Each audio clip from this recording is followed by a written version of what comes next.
దేవుని పరిశుద్ధ నామమునకు మహిమ కలుగును గాక. ప్రభునందు ప్రేమన దేవుని బిడ్డలారా, ఈ యొక్క కార్యక్రమాన్ని వీక్షిస్తున్నటువంటి మీ అందరికీ ప్రభు పేరట వందనాలు తెలియజేస్తున్నాను.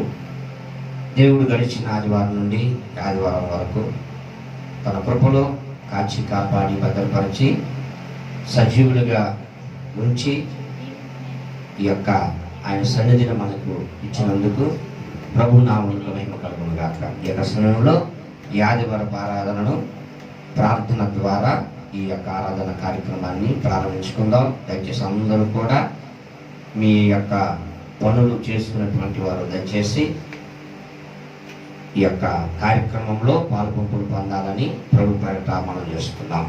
దయచేసి అందరూ తల వంచి కళ్ళు మూసినట్లయితే ఈ యొక్క ఆదివారం ఆరాధన ప్రారంభించుకుందాం. ప్రార్థన. హల్లెలూయా. స్తోత్రం స్తోత్రం స్తోత్రం స్తోత్రం స్తోత్రం స్తోత్రం స్తోత్రం ప్రభువా. దయగలిగిన మా తండ్రి, దేవుని పాము స్తోత్రం నాయన. గడిచిన కాలమంతా నీ కృపలో కాచి కాపాడి భద్రపరిచిన దేవుడు నాయన. గడిచిన ఆదివారం నుండి ఈ ఆదివారం వరకు ప్రభువా నీ ఆరోగ్యకరమైనటువంటి రెక్కలలో కాచి కాపాడి భద్రపరిచిన దేవుడు నాయన.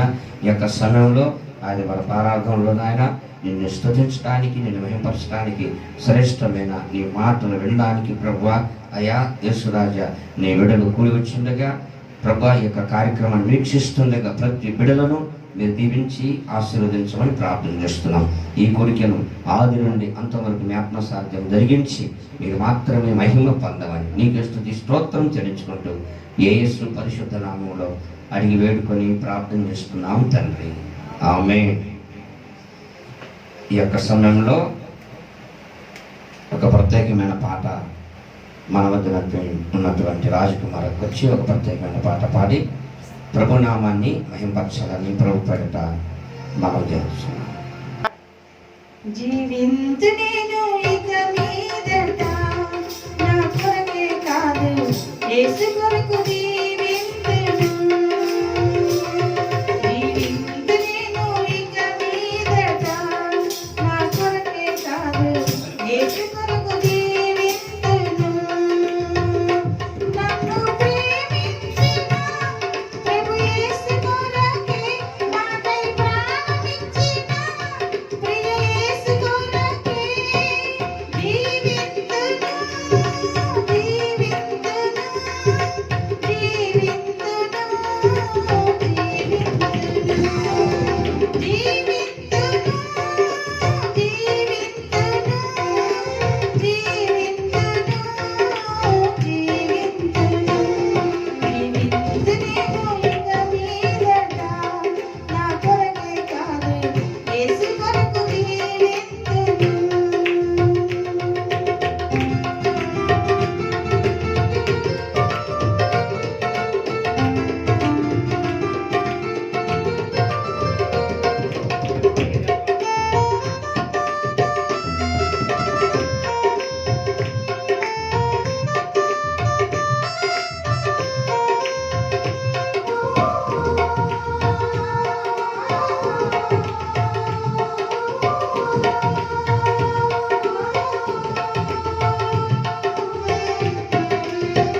మీదట నా కొరకే కాదు యేసు కొరకు జీవింతును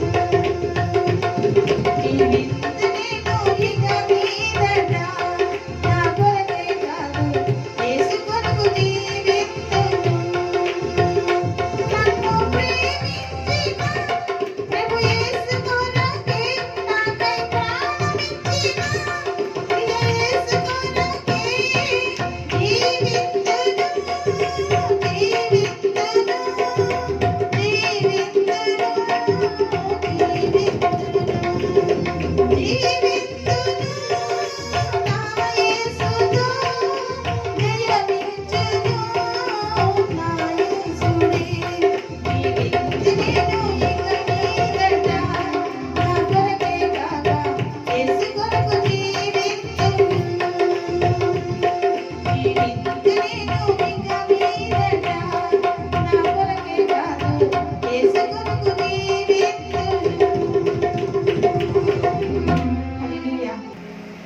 ప్రార్థన చేద్దాం. దయచేసి అందరూ తల ఉంచి కళ్ళు మూసినట్లయితే ప్రార్థన చేద్దాం. మన మధ్యలో పరిశుద్ధ భావన గారు ప్రార్థన చేస్తారు.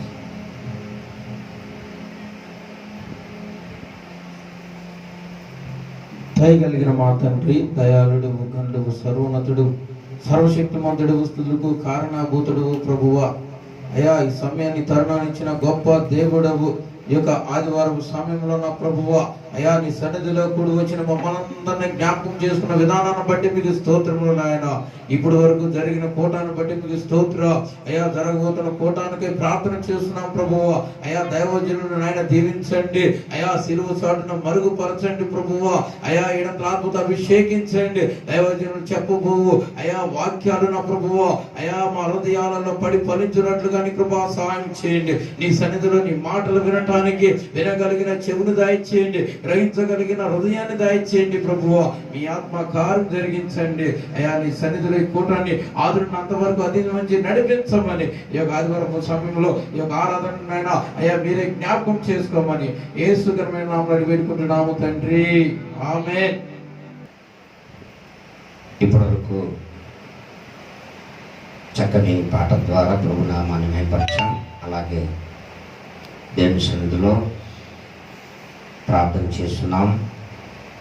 దేవుడు మన ప్రార్థనను ఆలకించి అడుగు వాటికంటే ఊహించు వాటికంటే అత్యధికముగా ప్రభు దయచేయునుగాక.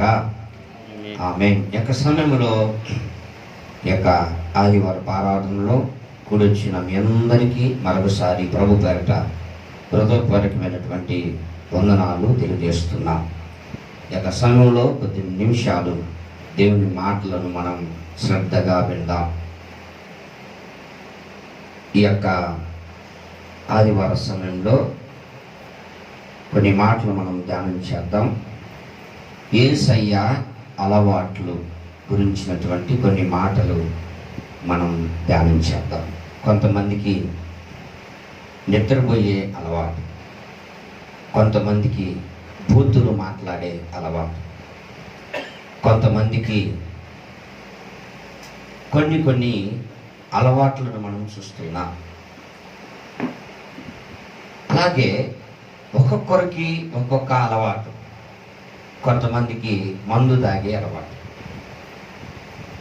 కొంతమందికి ఒక్కొక్కరికి ఒక్కొక్క అలవాట్లను మనం చూస్తున్నాం. మనకు కూడా ఒక్కొక్కరికి ఒక్కొక్క అలవాట్లు ఉంటాయి. అలాగే యేసయ్యకు కూడా ఆయన కొన్ని అలవాట్లు ఉన్నాయి. ఈ లోకంలో ఆయన మానవునిగా ఈ లోకానికి దిగి వచ్చి సశరీరుడిగా ఈ లోకంలో 33.5 సంవత్సరం ఆయన జీవించిన ఆ జీవితంలో యేసయ్యకు ఉన్నటువంటి కొన్ని అలవాట్లను బైబిల్ గ్రంథంలో మనం చూసినట్లయితే కొన్ని మాటలు, 2 మాటలను మనం ఈరోజు ధ్యానం చేద్దాం. బైబిల్ గ్రంథం నుంచి లూకా రాసిన సువార్త. దయచేసి అందరూ మీ బైబిల్ తీయండి. మీ పనులు పక్కన పెట్టి కొద్ది నిమిషాలు దేవుని సన్నిధిలో ఆయన మాటలు శ్రద్ధగా వినండి. లోకాసువార్త 22వ అధ్యాయము 39 నుండి చదువుగా. తరువాత ఆయన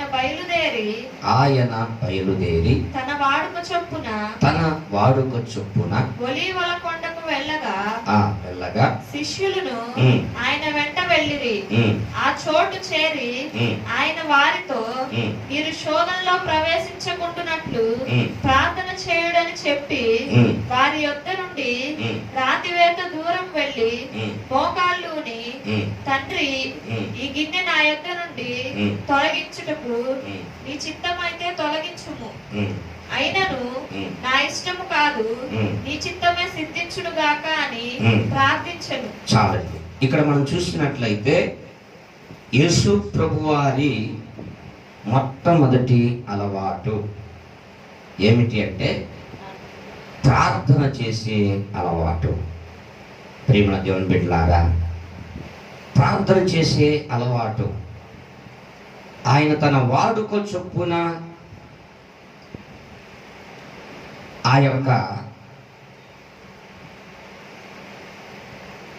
ఆయన ఎక్కడికి వెళ్ళాడు అనే విషయాన్ని మనం గమనించినట్లయితే తన వాడుక చొప్పున ఏ తోట?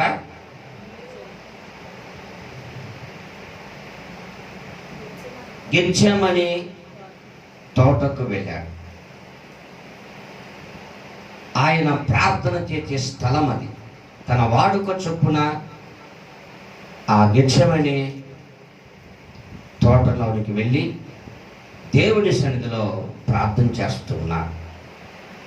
ప్రతిరోజు యేసయ్య అక్కడికి వెళ్ళి గంటల తరబడి దేవుని సన్నిధిలో ప్రార్థన చేసేవాడు. రాత్రిరంతా ప్రార్థన చేసేవాడు, పగలంతా దేవుని సువార్తను ప్రకటించేవాడు. ప్రియమైన దేవుని బిడ్డలారా, యేసయ్యకు ఉన్నటువంటి ఒక మంచి అలవాటు ఏమిటంటే ప్రార్థన చేసే అలవాటు. నీ జీవితంలో ఆయన రక్తంతో కడగబడిన బాప్తిస్మం పొంది సంఘములో చేర్చబడిన నీవు కూడా ఒక అలవాటుగా ప్రార్థన చేసుకోవాలి. ప్రతి నిత్యము కూడా దేవుని సన్నిధిలో మనం ప్రార్థన చేయాలి. యేసయ్యకు ప్రార్థన చేసే అలవాటు. కొంతమందికి అన్ని అలవాట్లు ఉంటాయి, కానీ ప్రార్థన చేసే అలవాటు ఉండదు. నీ జీవితంలో, ఆధ్యాత్మిక జీవితంలో అభివృద్ధి పొందాలంటే, దేవుని సన్నిధిలో నీవు అభివృద్ధి పొందాలంటే, దేవునికి ఇష్టమైన బిడ్డగా నువ్వు జీవించాలంటే, ఉన్నతమైనటువంటి స్థితిలోనికి నువ్వు ఎదగాలంటే, నీ కోరికలు సమస్తమును కూడా తీరాలంటే నీవు ప్రార్థన చెయ్యాలి అని బైబిల్ చెప్తుంది. ప్రియమైన దేవుని బిడ్డ, ప్రతి నిత్యము నీవు అలవాటు చేసుకోవాలి. మనకు అలవాటు ఉంది ఏమిటంటే 3 పూట్ల తినే అలవాటు. ఒక్క పూట మిస్ అయినా మనము అసలు ఉండలేము. ఎందుకంటే 3 పూట్ల ఖచ్చితంగా తినే అలవాటు. కొంతమందికి ఉదయం సాయంత్రం తాగే అలవాటు. కొంతమందికి ఉదయం లేచినప్పటి నుండి సాయంత్రం దాకా ఒక్కసారి అయినా బూతులు మాట్లాడే అలవాటు. కానీ నీవు నేర్చుకోవలసినది, నీవు చేసుకోవలసినటువంటి అలవాటు ఏమిటంటే, ప్రియమైన దేవుని బిడ్డలారా, ఆయన తన వాడుక చొప్పున ప్రార్థన చేయడానికి ఆ తోటలోనికి వెళ్ళి ప్రార్థన చేస్తున్నాడు. నీ జీవితంలో కూడా ఖచ్చితంగా ప్రార్థన చేయాలి. ప్రార్థన ద్వారా దేవుని వద్ద నుండి ప్రతి ఆశీర్వాదాలు మనం పొందుకుంటాం. ప్రభు అంటున్నాడు, అడుగుడి మీకు ఇవ్వబడును, వెదకుడి దొరుకును, తట్టుడి తీయబడును అని ఆయన చెప్తున్నాడు. నేటి క్రైస్తవ జీవితంలో, ఆత్మీయ జీవితంలో చల్లారిపోవటానికి గల కారణం ఏంటో తెలుసా? ప్రార్థన చెయ్యనందువలన. ఈనాడు చాలా మంది జీవితాల్లో వారి కోరికలు తీరకపోవడానికి గల కారణం ఏంటో తెలుసా? ప్రార్థన చేయనందువలన. ఈనాడు చాలా మంది జీవితాల్లో శాపాన్ని అనుభవిస్తున్నారంటే, దరిద్రాన్ని అనుభవిస్తున్నారంటే గల కారణం ఏంటంటే ప్రార్థన చెయ్యనందువలన. నీ జీవితంలో ప్రభు అంటున్నాడు, నన్ను అడగండి నేను మీకు ఇస్తాను అని ఆయన సెలవిస్తున్నాను. ఆయన మాటలు అవునని ఆమెనని వ్రాయబడి ఉన్నాయి. కనుక ప్రియమైన దేవుని బిడ్డలారా, ఖచ్చితంగా నీవు ప్రార్థన చేయటం అలవాటు చేసుకోవాలి. ఎప్పుడైతే నువ్వు ప్రార్థన చేయటం అలవాటు చేసుకుంటావో నీ ఆధ్యాత్మిక జీవితంలో దినదినము అభివృద్ధి పొందుతావు. అలవాటు అంటే ఏమిటంటే, చాలామంది 2 రోజులు చేసి మానుకుంటారు. ప్రార్థన కాదు. ప్రార్థన వాడుక నీకుంటే ఖచ్చితంగా ఎన్ని పనులున్నా, ఎన్ని కష్టాలైనా, ఎన్ని బాధలున్నా, ఎన్ని ఇరుకులైనా, ఎంత ఇబ్బందులైనా, ఎంత బిజీ షెడ్యూల్ ఉన్నా సరే ఖచ్చితంగా ప్రార్థన చేస్తారు. ఎందుకంటే ప్రార్థన చేసే అలవాటు ఉంది కనుక. ప్రార్థన చేయకుండా భోజనం చేయరు, ప్రార్థన చేయకుండా ఏ పని కూడా చేయరు. ప్రియమైన దేవుని బిడ్డలారా, అలాగే వాడుక చొప్పున యేసయ్య ప్రార్థన చేస్తున్నారు. అంటే యేసయ్యకు ప్రార్థన చేసే అలవాటు ఉంది కనుక ఆయన రక్తంతో కడగబడినటువంటి నీవు కూడా ప్రతి నిత్యము కూడా ప్రార్థనను అలవాటుగా చేసుకొని దేవుని సన్నిధిలో నువ్వు ప్రార్థన చేసినట్లయితే దేవుని వద్ద నుండి ఆశీర్వాదాలు నువ్వు పొందుకుంటావని బైబిల్లో ప్రియమైన దేవుని బిడ్డలారా ఆయన హెచ్చరిస్తూ ఉన్నాడు. ఈ యొక్క దినాల్లో లాక్డౌన్ ప్రకటించిన సందర్భంగా ప్రతి ఒక్కరూ ఇంటి దగ్గరే ఉంటున్నారు.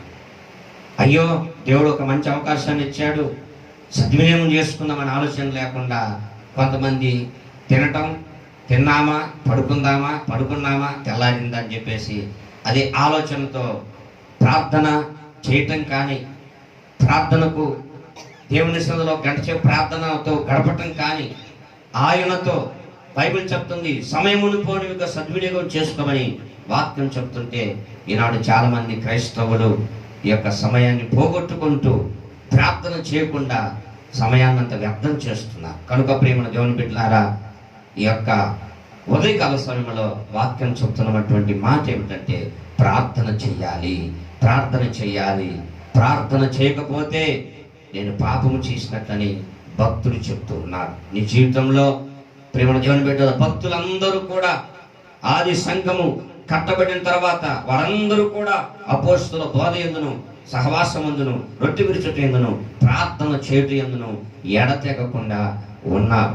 కనుక నీ ఆధ్యాత్మిక జీవితంలో అభివృద్ధి పొందాలంటే, నీ కోరికలు తీరాలంటే, దేవుడు నిన్ను పోషించాలంటే, ప్రతి అవసరాల అక్కర్లో కొదులు కొరతలు తీర్చబడాలంటే, నీవు దేవుని సన్నిధిలో యుగయుగాలు ఆయనతో నీవు ఉండాలంటే, ఆయనతో నువ్వు సంబంధం కలిగి ఉండాలంటే, కుడికి ఎడమకి తొట్టిల్లకుండా నీవు దేవుని సన్నిధిలో స్థిరపరచబడి బలమైన విశ్వాసములో ముందు కొనసాగాలంటే నువ్వు చేయవలసింది ఏమిటంటే ప్రార్థన చేసే అలవాటు నీకుండాలి. 2 రోజులు చేసి మార్చుకోవటం కాదు, ప్రతిరోజు నువ్వు ప్రార్థన చేయాలి. బైబిల్లో మనం గమనించినట్లయితే అదే ప్రార్థన చేసే అలవాటు దానియేలుకు ఉంది. దానియేలుకు రోజుకు 3 సార్లు ప్రార్థన చేసే అలవాటు. ఎన్ని పనులున్నా ఫస్ట్ దేవునికి ప్రాధాన్యత ఇచ్చాడు.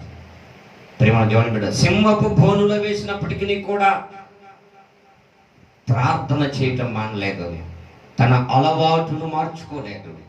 కనుక అందుకే దానియేలును దేవుడు హెచ్చించి ఉన్నతమైన స్థితిలో ఉంచి జ్ఞానవంతునిగా చేసి దేవదూతల ఆత్మ చేత, దేవదూతల జ్ఞానము చేత నింపి ఆ దేశంలో ఉన్నతమైన స్థితిని దేవుడు దానియేలుకి ఇచ్చాడు. కనుక ప్రేమ దేవుని బిడ్డలారా, ఈ యొక్క ఉదయకాల సమయంలో ప్రభు చెప్తున్నటువంటి మాట ఏమిటంటే, నీతో చెప్తున్నటువంటి మాట ఏమిటంటే ప్రార్థన చేసే అలవాటు నీకు కూడా ఉండాలి అని ఆయన హెచ్చరిస్తూ ఉన్నాడు. రెండవ విషయాన్ని మనం గమనించినట్లయితే, మొట్టమొదటిది ప్రార్థన చేసే అలవాటు. నా యేసయ్యకి ప్రార్థన చేసే అలవాటు ఉంది. నీవు కూడా ప్రార్థన చేసే అలవాటు చేసుకొని ప్రతి నిత్యము నువ్వు ప్రార్థన చేయాలని ప్రభు పేరిట మనం చేస్తున్నాం. రెండో విషయాన్ని చూస్తే లూకా సువార్త 4వ అధ్యాయము 16వ వాక్యం చదువుదాం. తరువాత ఆయన తాను పెరిగిన నజరేతునకు వచ్చెను. ఆ, తన వాడుక చొప్పున విశ్రాంతి దినమందు సమాజ మందిరంలోనికి వెళ్ళి చదువుటకై నిల్చుండగా ప్రవక్త అయిన యెషయా గ్రంథము ఆయన చేతికి ఇయ్యబడెను. చాలు. బైబిల్లో మనం గమనించినట్లయితే రెండవ అలవాటు ఏమిటంటే ఆయనకి వాక్యము చదివే అలవాటు. వాక్యం చదివే అలవాటు. మొట్టమొదటిది ప్రార్థన చేసే అలవాటు. నా యేసయ్యది. నీవు కూడా ప్రార్థన చేసే అలవాటు చేసుకొని నిత్యము ప్రార్థన చేయాలని ఆయన హెచ్చరిస్తూ ఉన్నాడు. రెండో విషయం చూస్తే వాక్యము చదివే అలవాటు. కొంతమందికి వాక్యం చదివే అలవాటు ఉండదు. ఉదయం లేచిన వెంటనే పేపర్ చదివే అలవాటు. కొంతమంది పేపర్ చదవంది ఏ పనులు కూడా చేయరు. కొంతమంది పేపర్ చదివిన తర్వాతనే టీ తాగుతారు. టీ తాగిన తర్వాతనే ఏ పనైనా చేస్తారు. కొంతమందికి పేపర్ పిచ్చి. అంటే చదవద్దని నేను అనట్లేదు. ప్రతినిత్యం ప్రతి ఉదయం ఖచ్చితంగా పేపర్ చదవాల్సిందే. అది వారి అలవాటు. కొంతమంది ప్రేమ దేవుని బిడ్డలారా ఉదయాన్నే ప్రతిరోజు వాక్యము చదువుతారు. కొంతమంది ఇది యేసయ్య అలవాటు. నీ జీవితంలో నిన్ను నడవలసినటువంటి మార్గములో నడిపించేది దేవుని వాక్యం. అందుకే భక్తుడు చెప్తున్నాడు, నీ వాక్యము నా పాదములకు దీపము, నా త్రోవకు వెలుగై ఉన్నదని భక్తుడు చెప్తూ ఉన్నాడు. ప్రేమ దేవుని బిడ్డలారా, నువ్వు ఎలా నడవాలో, ఎలా జీవించాలో, ఎలా మాట్లాడాలో, ఏమి తినాలో, ఏమి తినకూడదో, ఎలా విశ్వాసముల ముందు కొనసాగాలో సమస్తమును కూడా నీకు తెలియపరిచేది దేవుని వాక్యం.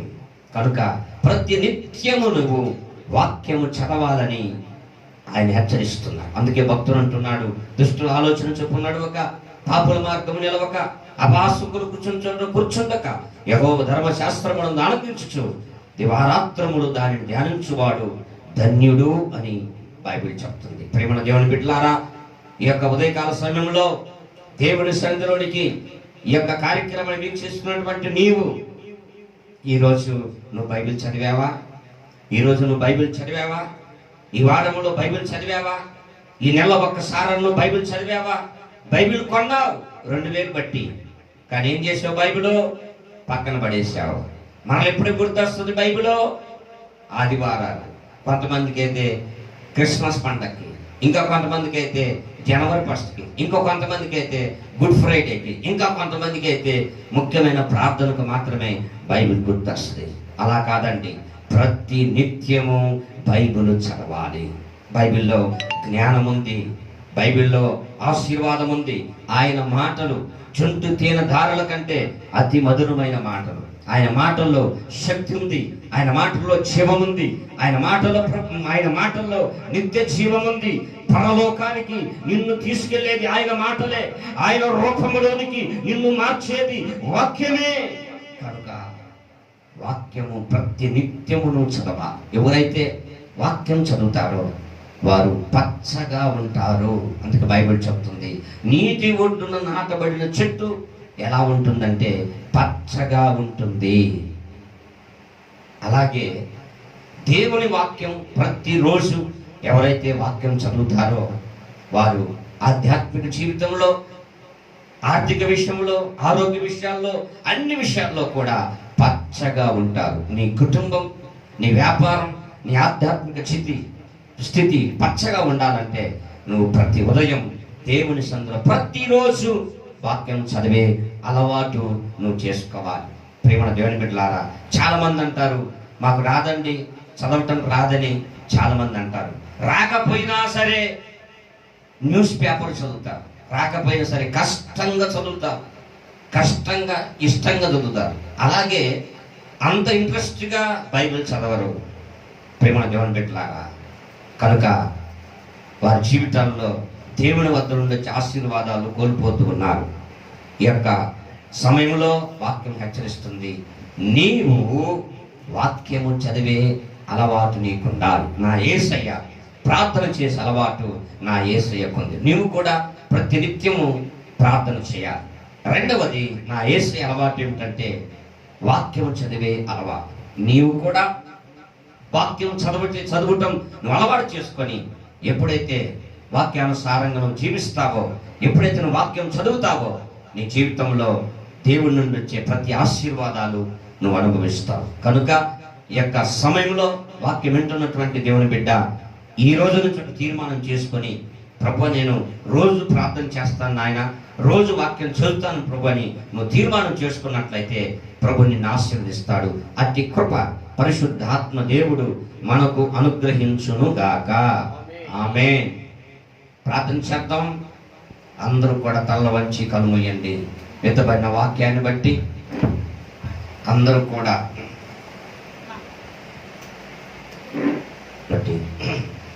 కళ్ళు మూసుకుందాం. హల్లెలూయా. తీర్మానం చేసుకుందాం. ప్రభువా ఈ రోజు నుంచి నాయన నేను ప్రార్థన చేస్తాను నాయన. అయ్యా ఈ రోజు నుంచి ప్రతిరోజు నీ వాక్యం చదువుతాను ప్రభు అని తీర్మానం చేసుకుందామా? తీర్మానం చేసుకుందామా?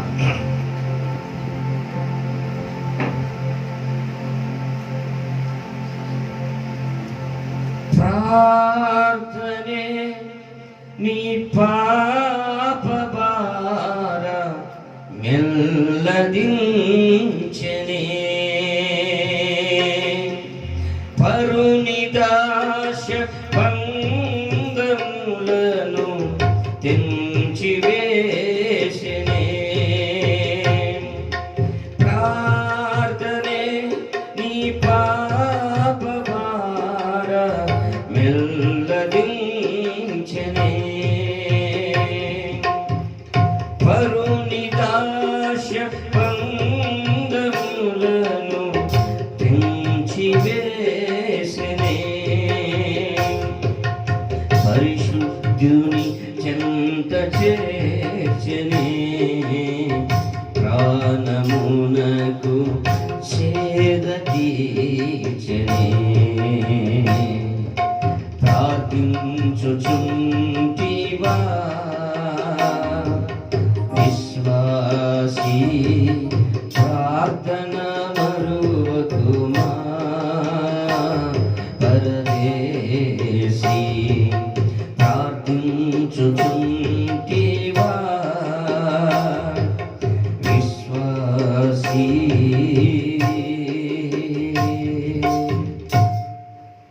ప్రార్థన. దయచేసి అందరూ తల ఉంచగలమేంటి? ప్రార్థన చేద్దాం. దయగలిగిన మా తండ్రి, దయాళుడు, సర్వోన్నతుడు, సర్వశక్తిమంతుడు, స్తుతులు కారణభూతులు నాయన, ఈ యొక్క ఆదివారపు ఆరాధనను ప్రభువా ఈ యొక్క ప్రసారం ద్వారా వీక్షిస్తున్నటువంటి ప్రతి బిడ్డను మీరు జ్ఞాపకం చేసుకోండి. ప్రతి బిడ్డని దీవించి ఆశీర్వదించండి. యేసయ్యా ప్రతి ఒక్కరూ నాయన ప్రార్థన ఆత్మను కలిగి రాజా ప్రతి నిత్యం ప్రార్థన చేయనట్లుగా సహాయం చేయండి. ప్రతి ఒక్కరు నిత్యము ప్రతిరోజు బైబిల్ వాక్యము చదివి ప్రభువా నీవిచ్చే ఆశీర్వాదాలు పొందుకున్నట్లుగా సహాయం చేయండి. అలా విధమైన వాక్యం ప్రతి హృదయం నీరు కట్టి ఫలింపచేయమని ప్రార్థన చేస్తున్నాం. ఈ ఆదివారపు ఆరాధన ఆది నుండి అంతం వరకు మీ ఆత్మ సారథ్యంలో మీ జరిగించిన విధానం బట్టి నీకు స్తోత్రం తెలుస్తూ ఈ కార్యక్రమం వీక్షిస్తున్న ప్రతి బిడ్డలను పేరు పేరు వరుసను దీవించి ఆశీర్వదించండి. నీ బిడ్డలు ఏ సమస్యలతో ఉన్నారు, ఏ బాధల్లో ఉన్నారు, ఏ ఇరుకుల్లో ఉన్నారు, ఏ ఇబ్బందుల్లో ఉన్నారు, ఏ విషయంలో కన్నీరు కాలుస్తున్నారో ప్రభువా ప్రతి కన్నీరుని మీరు తిరవండి నాయన. ప్రతి ప్రభువా బాధల నుండి, ఇరుకుల నుండి, ఇబ్బందుల నుంచి విడుదల దయచేయండి. మమ్మల్ని అందరినీ ఘనమైన రాకుండా సిద్ధపరచమని ఈ ఆదివారం రాజునంతవరకు మీ ఆత్మ సారథ్యంలో జరిగించిన విధానం బట్టి స్తోత్రం చేస్తూ సంఘ బిడ్డను బట్టి ప్రార్థన చేస్తున్నాం. మరొకసారి కరోనా వైరస్ని బట్టి అయా నీ సన్నిధిలో మొరపెడుతున్నాను. అయా విడుదల దయచేయండి. యేసయ్యా విడుదల దయచేయండి. అనేకులు స్వస్థత పొందినట్లుగా ప్రభువా ఈ వైరస్ నుంచి అయా ప్రపంచానికి, దేశానికి గొప్ప విడుదల మీరు అనుగ్రహించినందుకు స్తోత్రం తెలుస్తూ ఘనత, మహిమ, ప్రభావాలు మీరే పొందమని ఈ కార్యక్రమం వీక్షించిన ప్రతి బిడ్డలను పేరు పేరు వరుసన కుటుంబాన్ని దీవించి ఆశీర్వదించమని నజరేయుడైన యేసు శ్రేష్టమైన నామములో అడిగి వేడుకొని ప్రార్థన చేస్తున్నాము తండ్రి. ఆమేన్. మన తండ్రి అయినటువంటి దేవుని యొక్క ప్రేమయు, కుమారుడైనటువంటి యేసుక్రీస్తు వారి యొక్క కృపయు, పరిశుద్ధాత్మ కన్ను సహవాసం సన్నది కొడిచిన మనకును సకల పరిశుద్ధాత్మ దేవుడు తోడుగా ఉండి దీవించి ఆశీర్వదించును గాక. ఆమేన్, ఆమేన్, ఆమేన్. మీ అందరికీ ప్రభు పేరట వందనాలు తెలియజేస్తున్నాం. దేవుని మనం దీవించును గాక. ఆమేన్.